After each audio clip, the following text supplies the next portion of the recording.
Well, hello, avid readers. Trisha Goyer here, and I love my guest today, Roseanna White. She's going to tell you about herself, but you're going to love this book. Okay, I'm just going to give you a sneak peek. The Collector of Burned Books. Everything I love in books is in this book, but we'll get to that in a minute. Okay, Roseanna, why don't you start by telling us a little bit about yourself? All right. First of all, it's always awesome to be on here and chatting with Trisha, and I love the Avid Readers group. So, yay! Thank you for having me. And let's see. I have been married to David for 24 years now. We have two awesome children, both of which have now graduated from homeschool. So, watch out, world.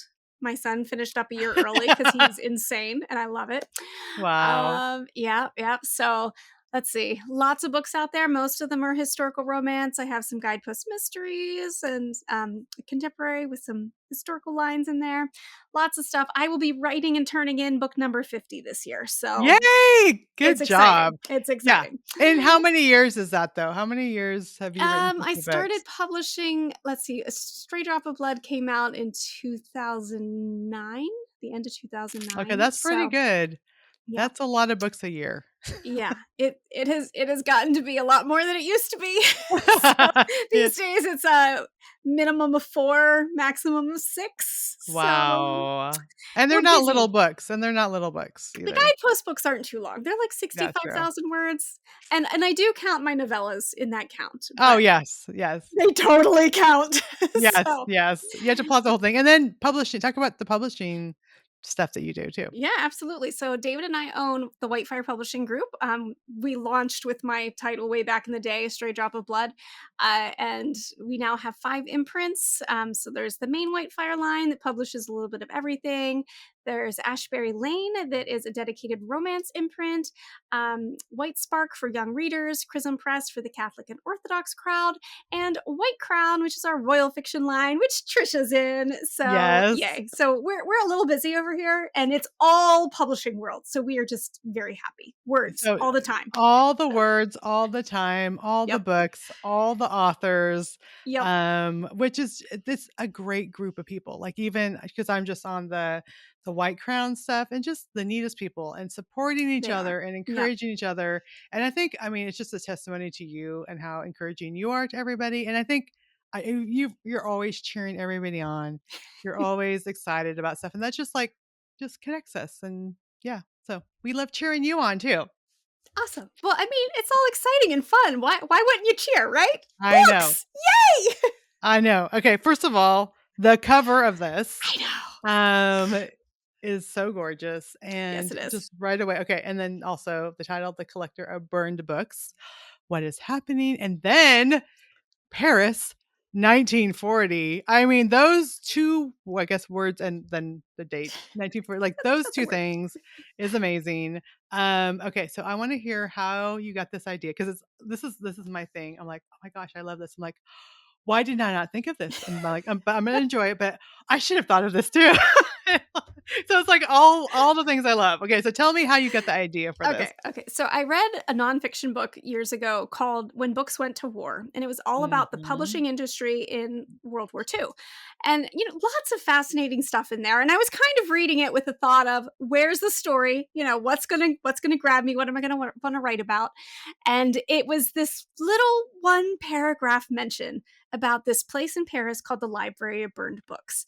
So this was a historical library that was founded by all the authors who were kicked out of Germany in 1933.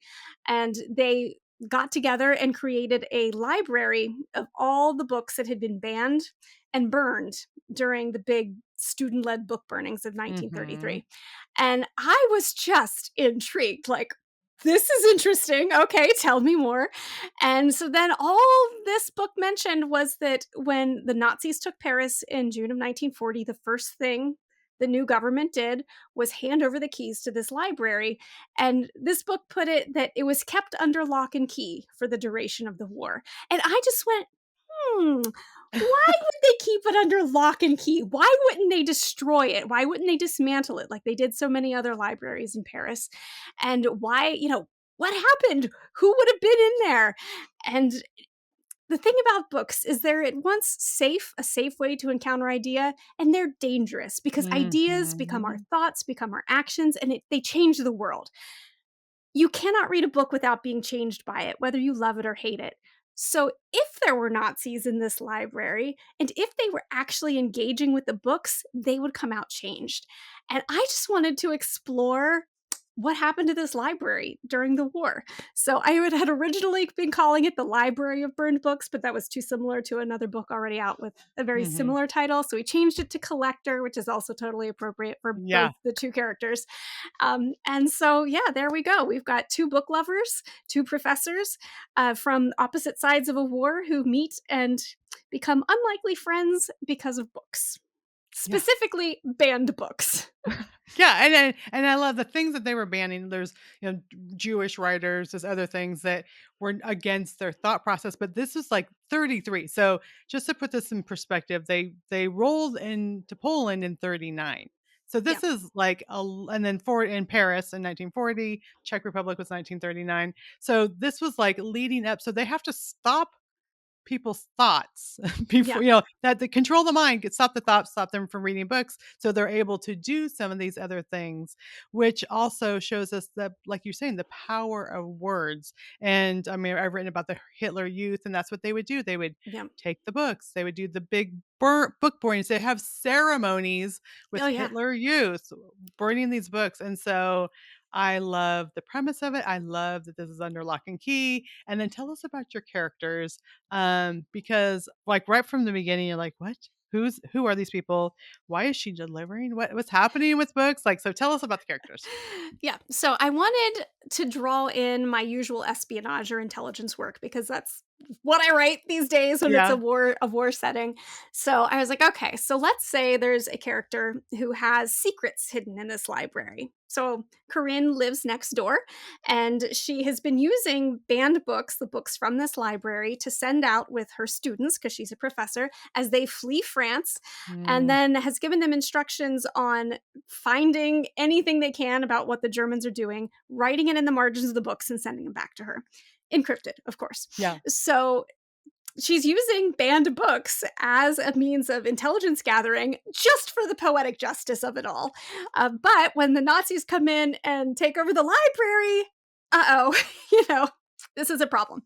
So that's my heroine. She is one of a very few female professors at the Sorbonne in Paris.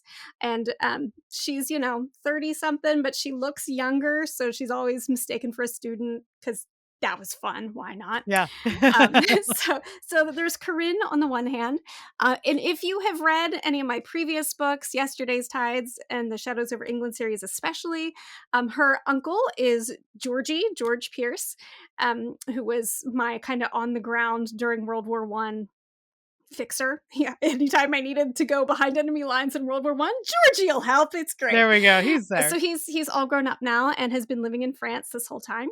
And there's a surprise character from Yesterday's Tides as well that we learn.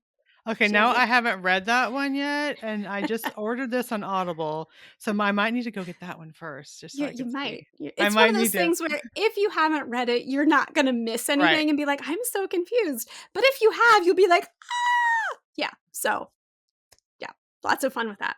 I love So it. then on the other hand, we have Christian. Christian is in Nazi uniform, but he is not a Nazi. He has never been. And in fact, he has many lines in here where he's like, Germany was the first occupied country by the Nazis, right? Like they took us over. Mhm. And this is not the true Germany. The true Germany is something else. And I want it back. And he joined the party to keep his family safe. It didn't work and never did, Mhm. right? But he was basically given the choice of go to Paris and become the library protector, or you get sent to a concentration camp. So, Mhm. what do you do? Well, you go and you try to save what books you can. He is a professor at the University of Berlin and a librarian at the University of Berlin. So, he is in Paris having to walk a very fine line because he has both superiors and an aide watching his every move, ready to report on him if he makes a wrong step. But these people that they are now occupying are more like him than the people he's serving with. Right. So he's in this constant space of I need a friend and I can't have a friend because I could ruin everything if I say anything. And he of course has secrets that we learn later in the book too. And it's just high stakes, high tension, lots of books all the time. It's so Yeah. much fun. Which was so perfect. Yeah, which is so perfect. And I'm so glad you have a character that you talked about, like Germany was the first country occupied. I mean, truly, because I think interviewing people when I did even my very first World War II book, I interviewed people that lived outside of the concentration camps in Austria. So you think of like these Austrians, these Germans, and everyone's a Nazi. Like everyone's bad.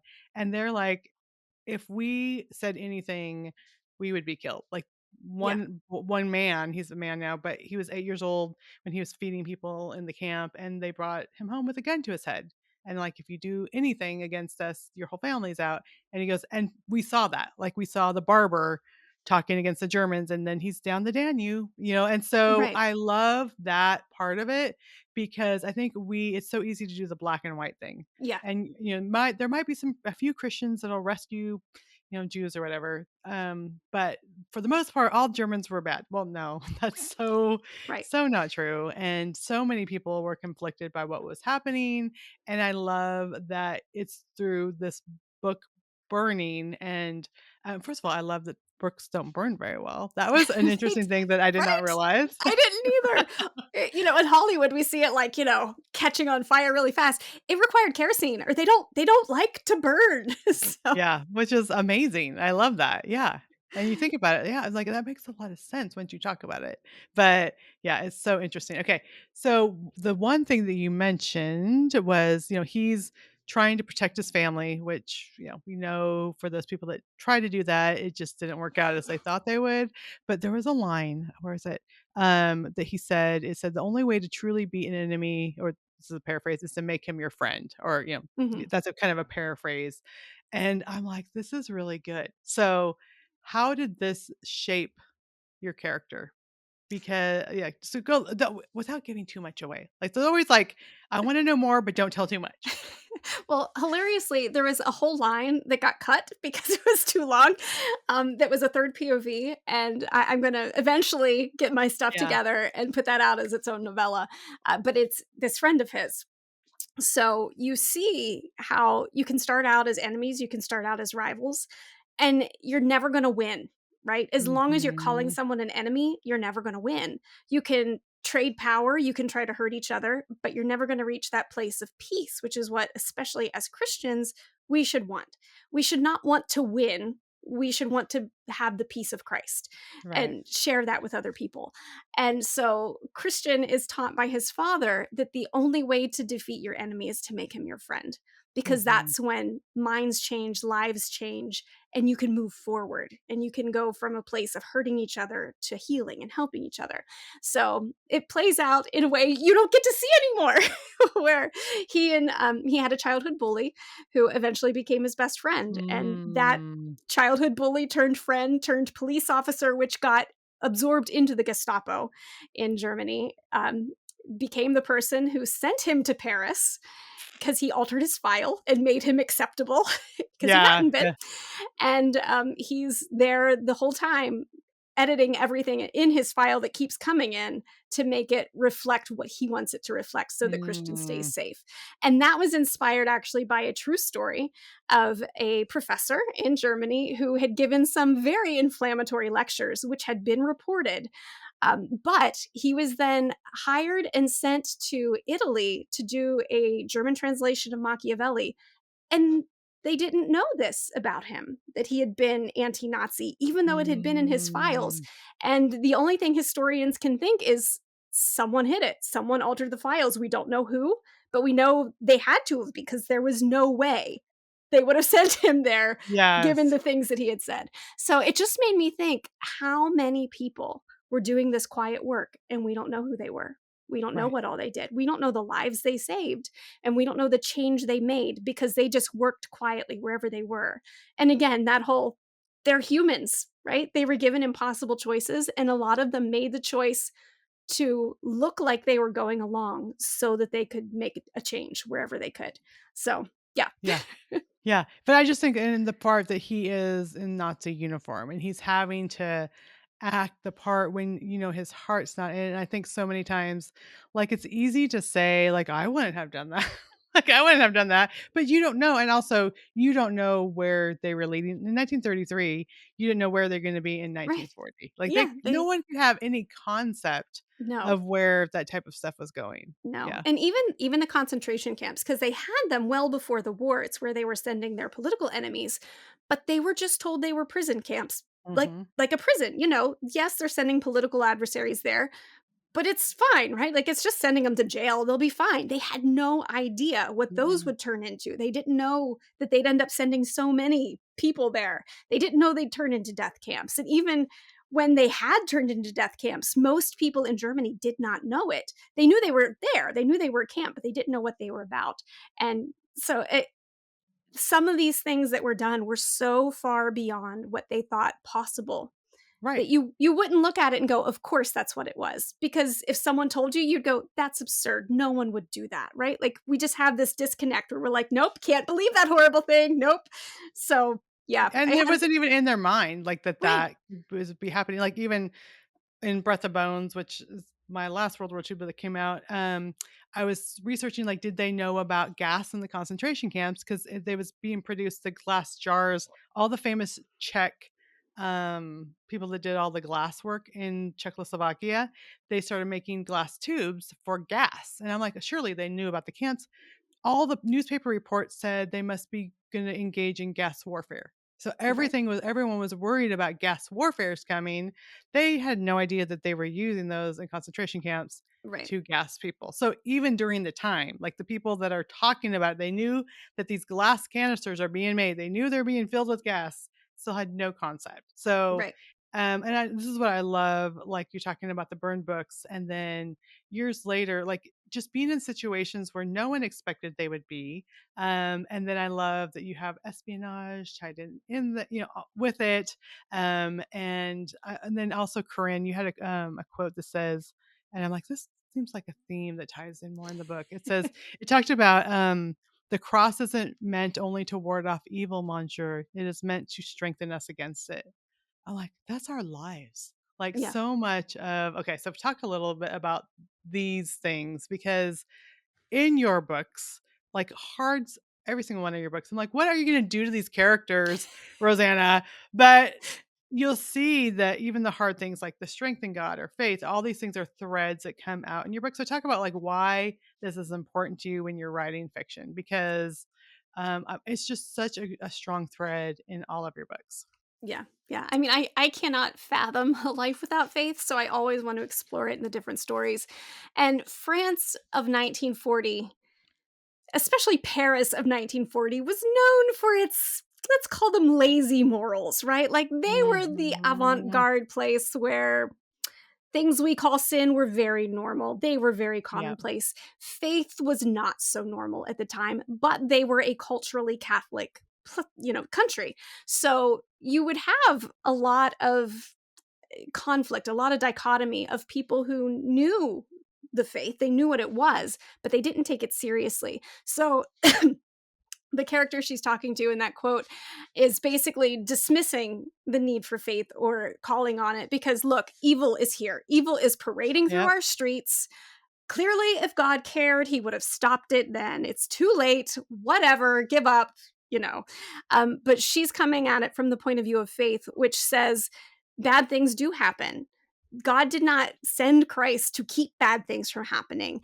The purpose of the cross or the crucifix or the medallion is not to stop bad things from happening. It's to give us the strength to prevail, to give us the strength to go through it. So, especially in Catholicism, there's this idea of the suffering Christ. And Mhm. that's why, there is the crucifix, is to remind us that he was not just here for the victory, he was here to suffer. Suffering is a big part of the salvation story. And it's to remind you that when you're suffering, he's there, he's suffering with you. So that is so poignant and relevant for something like the world wars, right? Where people are suffering a lot. Everybody is suffering.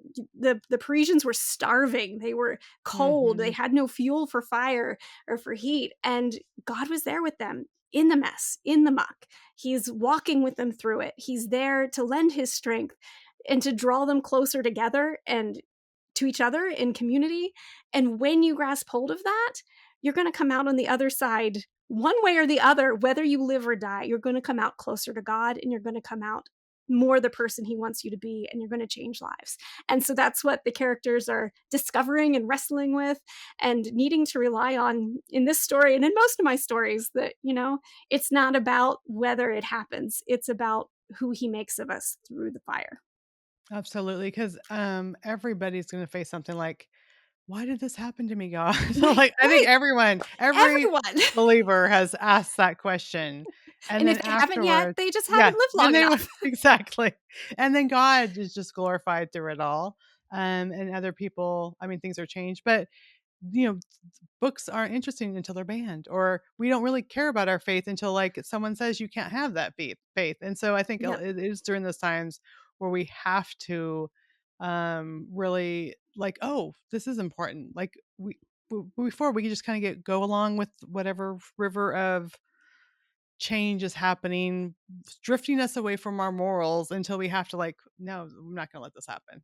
Yep. So, oh, so good. Okay, so I love that. I mean, again, I'm barely started this book, and I'm like, I'm seeing the themes coming out. I'm seeing these characters, which I love. I Yeah, cannot my wait my to. husband David, he's into screenplays and stuff too. So he'll be reading and he'll go, theme stated right on I time. know exactly. Yeah. Yes, dear. Yeah, and I'm like, okay, like even in the beginning, I'm like, oh, this is a good setup. Oh, this childhood memory that he's sharing is a great setup for I know what's gonna come or whatever. I'm like, yeah, I love that, and I love. I mean, as an author, we just kind of read that way anyway. But I'm like, this is gonna pay off. I cannot wait for the payoff that's gonna be coming from this quote right here because I could see it happening. Yep. So yeah, I love it. Okay, so one thing that I love is we're talking about storytelling and censorship. And you mentioned this at the very beginning, is the value of the written word. And I think that's like the whole resonating thing of the book, like the overall big picture of the book. Yeah, not But subtle. It's about books. it's about books. It's about books and burning books, and but like dangerous stories, like Mhm. these your book might be considered a dangerous story It might be. in It might some be. countries because it's pointing to faith, it's pointing to something other. So talk a little bit about that and about just the, and I know this is easy for you to talk about, but just the power of books in times of war or in times where we're hopeless or times that we have questions. Let's talk about the value of the written word. Yeah. So the written word is a very unique form of speech, right? Like words are powerful. We know this. God created the universe through them. Jesus is called the word. This is important, but the written word has a staying power that a spoken word Hmm. doesn't have, especially before recording technology, right? Yeah. So it used to be you speak, you hear, it's gone, other than what you remember. But written word has a lasting power. It's also dangerous to all involved because when someone reads your written words, they're not talking to you about it. They can think whatever they want to think. They can get the wrong idea. They can accuse you of something that you didn't actually mean based on this one thing taken out of context. So, as an author, every time you write something, you're opening yourself up to some form of danger, and that's what these authors actually Hmm. discovered was they were being kicked out, they were being endangered, they were being hunted because of things they'd written, in some cases because of who they were. But that points to the power of the written word. Yeah. The Nazis recognized the power of the written word and they wanted to control it. And that's what led to all of this. But actually, it started with students who had decided we don't want this stuff in our library. It's garbage. It's talking about Mm. things we think are wrong. They wanted to get rid of the books by authors that weren't desirable or the books on subjects that weren't desirable. And it sounds reasonable, right? Because we don't want our libraries full of crap. We don't want our libraries full of disgusting books. But it's step one. And where does it Mhm. lead? Mhm. And when you not only say, I don't want it, but I don't want anyone to have it, then you're going from being the arbitrator of your own input to saying, I get to decide for everybody what we can read and what we can engage with. And here's the thing, if you don't like a book, you don't have to read it. But when you tell someone else not to read it, you're actually giving it more power. You're saying, this book Mhm. is so dangerous. It's so well written. The thoughts are so Yeah. incendiary that if you go read it, you're going to be changed. Well, what do you want to do? I want to go read that book now, right? I want to see what is up with it. So if you really think something is dangerous, let it go the way of all bad things and it'll just fall away, right? Like if it doesn't have staying power, it won't stay. So instead, write something else, write something better, write something that shows the positive instead of just condemning the negative. And even when it's something you hate and you disagree with, you don't know what that's going to mean to somebody else. There are times where books have the exact opposite effect of what they're Mhm. intended, right? There are books meant to tear down Christianity that convince people to become Christians. Mhm. If you ban that book, they might never become a Christian. You don't know how God's going to use everything. So when we instead give people freedom, when we grant to our opponents the same freedoms we want for ourselves, that's when true freedom reigns. And that's when freedom of thought can do its magic, which is engaging with an idea. And until you engage with an idea, it's neither yours or not, right? Like you might parrot someone else's opinion, but it really doesn't mean much to you. The same is true with faith, right? It's true with whatever our ideas might be. When you engage with it, when you wrestle with it, when you figure out why you agree or disagree with it, when you hear other people's opinions and why they agree or disagree with it, that's when you really start to understand. And when you understand the other point of view, you can love the person who holds that point of view, whether you agree with them or not. And it becomes not about winning an argument, but about learning. And when you're just Mhm. learning why someone believes the way they believe, or thinks the way they think, or feel the way they feel, you can become friends and you can make progress and you can improve each other. And amazing things can happen, and doors can be opened, and lives can be changed that are never going to be changed when you're just kind of giving the party line and then shutting down conversation. So it's a topic near and dear to me. The college I Yeah. went to was big on, discourse. We read books, we read wrong books, we read right books, and we talk about them. And Mhm. just writing this was just kind of bringing me back to that idea of all ideas are worth engaging with, even when they've been disproven, even when the math is wrong, even when the science is wrong. It's still worth reading because it shows us who we are and how we've gotten where we are. And if you don't understand how you've gotten where you are, you don't know where to go next. So, Exactly. And understand people and understand their yeah. thought and understand why they believe what they believe. And I was just teaching at a writers school in Kona, Hawaii last week. It was really awesome. But I was It sounds talking about horrible. It I sounds know it was awful. awful. It was horrible. I loved every minute of it. But I was talking like every reader that you have is going to have a completely different experience with the book that you Yeah, wrote because they come with their own because we had like 7 different countries represented in this writing school. awesome. And so we talked about like this is what your core beliefs are generally, this is what you eastern western culture, Polynesian culture, and just all the different things and how each person comes. So it's actually the reader is a co-writer with the writer because Yeah, they're bringing their own thoughts into the story. Like you think one absolutely. thing and I think another, and this might spur a memory of this, and this is why I Yeah, love this book, and this is yeah, why you hate this book, the same book. yeah. But we Reading is talked about creative. that. It's creative, and you're creating along with the Mm, author, exactly. and then the Holy Spirit is there again to put information, and it might be like you got something out of that book the author didn't even mean. I mean, I'm sure you've had that too. They're Oh, like, "I yeah. love your theme of something," and we're like, Like that "Oh." was in there?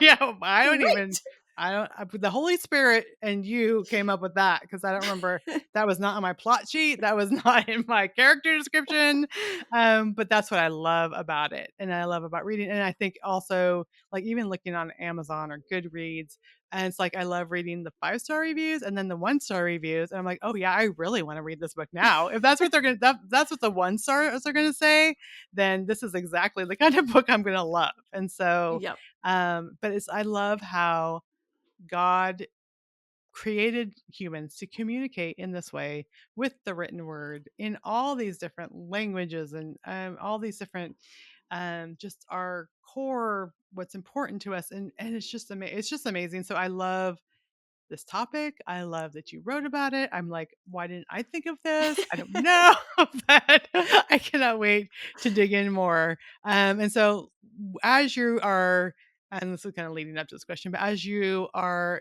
we put this out there, it's going to be in the world. What do you hope readers walk away with when they close the cover of this book? I really hope that we all come away not just thinking about the power of books in our own life, though. I hope we do. I hope we stop and think about the books that have changed us, the books that have made us better, the books that have challenged us. I hope we also leave it thinking, what should I read next that I wouldn't usually pick up? Hmm. What can I learn from this thing I've dismissed previously? And just I issue the challenge. I'm signing them all with read dangerously, right? Read Hmm. something that kind of scares you.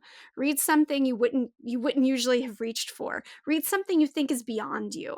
And my character at the end issues someone the same challenge of read outside your comfort zone. Read when you think you can't. Read something you don't think you'll like. And if you come across an idea that you don't think you're strong enough to deal with, read more until you are.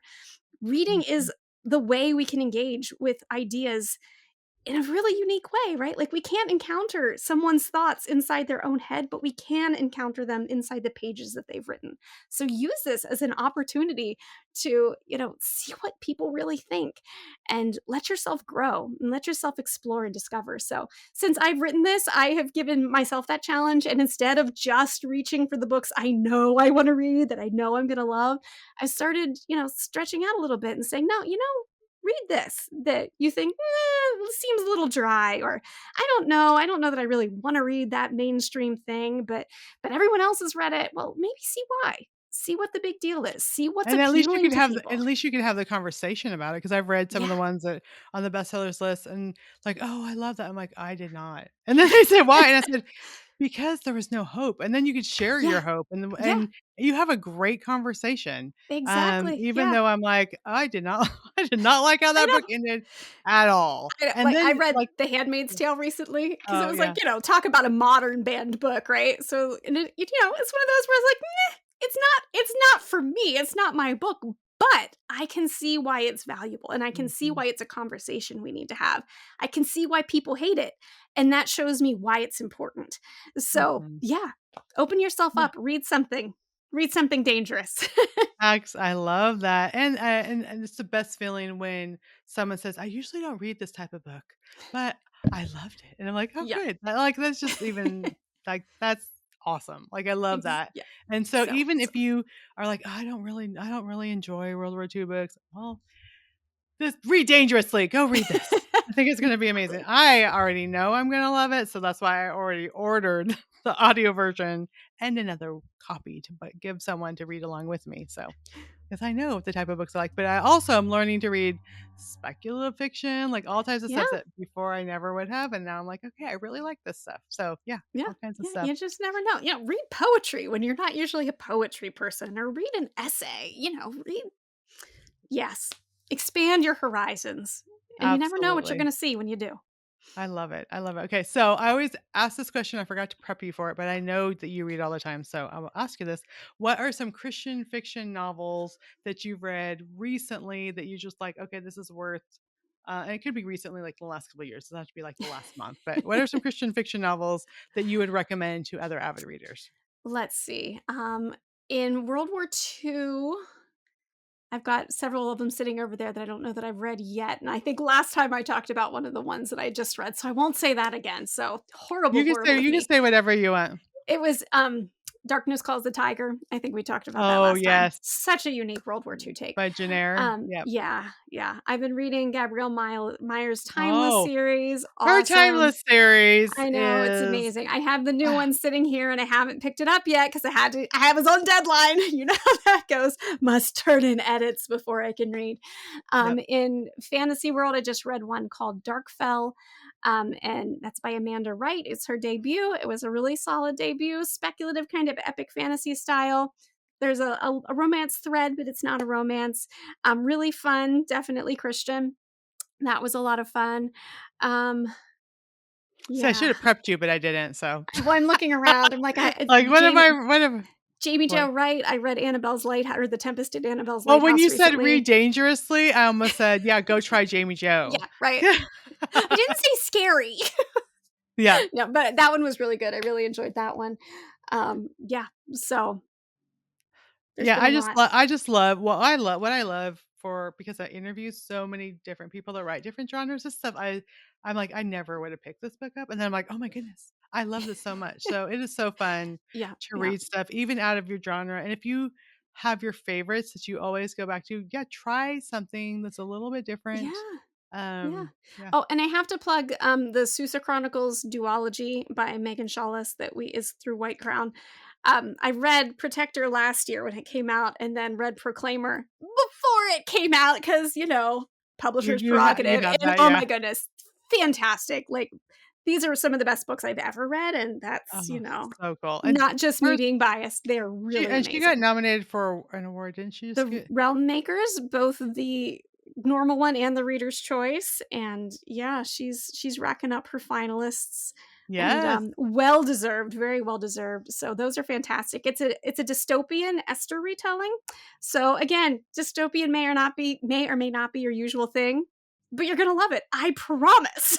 I have yet to come across someone who didn't love it, whether they usually read it or not. So Yeah, and amazing if you books. have, like, teens or young adults that love that type of stuff, Oh yeah, read it like, you get a copy for them and I get a copy for you and read it together. That's how I got into fantasy and steampunk because 'cause I'm yeah, like, "Well, my kids like this." My kids are, like, 36 and 31. Like, I'm, like, not gonna little kids, but I'm like, "I'm gonna read it," and then I'm like, "Oh, these are really good," and they just laugh at me. They're like, "Mom, we've been telling you they're really good." I'm like, "They're so creative. They have to come up with whole worlds and stuff," and they're like, "Mom, we've been telling you." So, yeah, it's always fun to step outside kind of your it comfort is. zone. It is. Yeah. Well, very cool. Okay. So, Rosanna, thank you for being here. I'm going to hold it up again. The Collector of Burned Books. The cover is amazing. You will not be disappointed. I've never been disappointed with any of the books I've read that are yours. So, you won't be disappointed. But where can readers go to find you and all of your books? My website is rosannamwhite.com. You can find all my stuff there. You can sign up for my newsletter. You can buy signed copies of my books or bookish merch. I have lots of bookish merchandise. And yeah, you can find me on social media. It's always at Roseanna M White, all the major platforms. And I love chatting books and I love talking to readers. So if you email me, I will reply probably quickly enough that you'll be going, "Were you just sitting there with it open?" Yes, I was. Yes, I was. It's open all the time. And I usually reply very quickly. Unless you're in a way different time zone, I do sleep. Yeah. So, yeah, if you're over in Hawaii, she might have to wait till she You might wakes have up to in the wait a little morning. while. Yeah. Yeah. I love it. Well, thank you, Rosanna, for being here today. Thanks so much for having me. It's always so much fun.